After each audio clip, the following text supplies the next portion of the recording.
Let's bring in our international affairs editor, Kethevane Gorjestani, to unpack what's at play. Kethevane, we've recently had the meetings between UK Prime Minister Keir Starmer and US President Joe Biden discussing the future of Ukraine's ability to use these long-range missiles. The US hasn't exactly changed its policy yet, but they are seeming to slowly open the door for that possibility. What can you tell us? Yes, they insist that the policy hasn't changed on how Ukraine can use those long-range missiles. But as you said, there are several signs that indicate that they're at least considering the possibility of greenlighting that use. One was that meeting between the U.S. president and the British prime minister, because they discussed this at length. And Keir Starmer was very public about it coming out of that meeting, saying that the discussions were going to continue.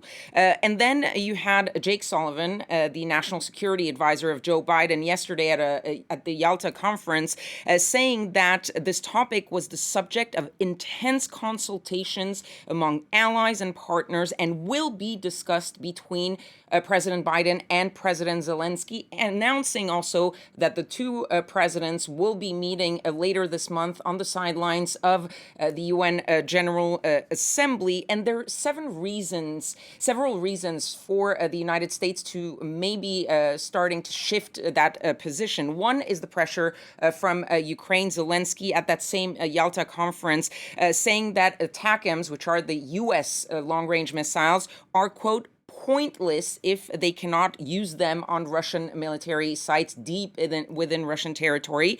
There's also the pressure from allies. We've heard from the Scandinavians, the Eastern Europeans. They don't have long-range missiles, but they want that green light. And now you have the Brits as well as the French starting to say maybe we need to reconsider. And finally, you have the U.S. election that is coming up in November, and this feeling that maybe the allies want to sort of Trump-proof the future of Ukrainian support.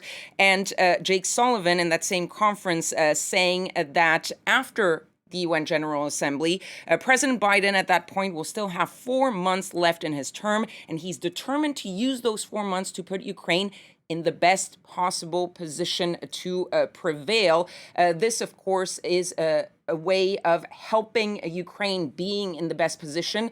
They are about to announce a new substantial package of military aid from the United States, probably the last one under the Biden presidency. And it also comes just after that presidential debate where Donald Trump was asked twice whether he wanted to see Ukraine win the war. And twice he refused to answer that question directly, simply saying that he wanted to end the war without saying who he wanted to see a win.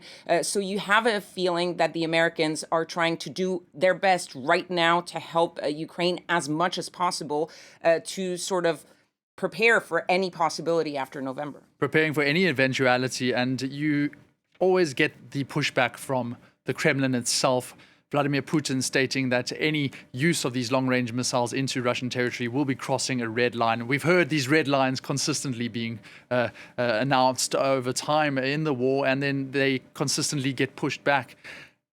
Why has Washington been so reluctant to let Ukraine use these weapons? Does it have anything to do with that, or is it something deeper? Absolutely. And the Americans and the allies in general have been saying that one of the things they don't want to do is escalate this war. And Vladimir Putin on Thursday saying that this would significantly change the nature of the conflict. Quote, it would mean NATO countries, the U.S., European countries are at war with Russia. But as you've said, this is something that Vladimir Putin has said since the start of this war. He had the same type of warnings with the first weapons that were sent, then with the tanks, then with the F-16s.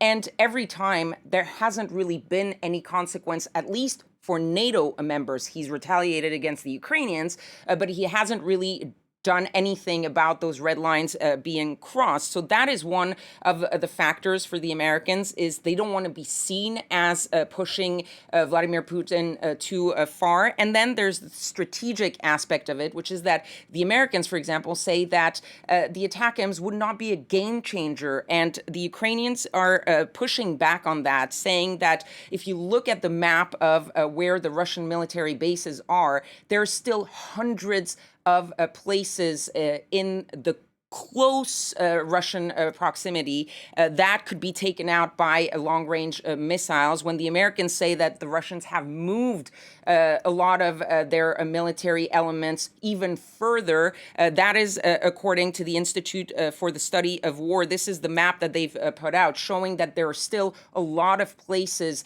that Ukraine could reach with those long-range missiles. And the Ukrainians say that it would help weaken supply lines, reduce Russia's air superiority, and it would come very handy right now, just before the winter, because that would be even more important before the winter time.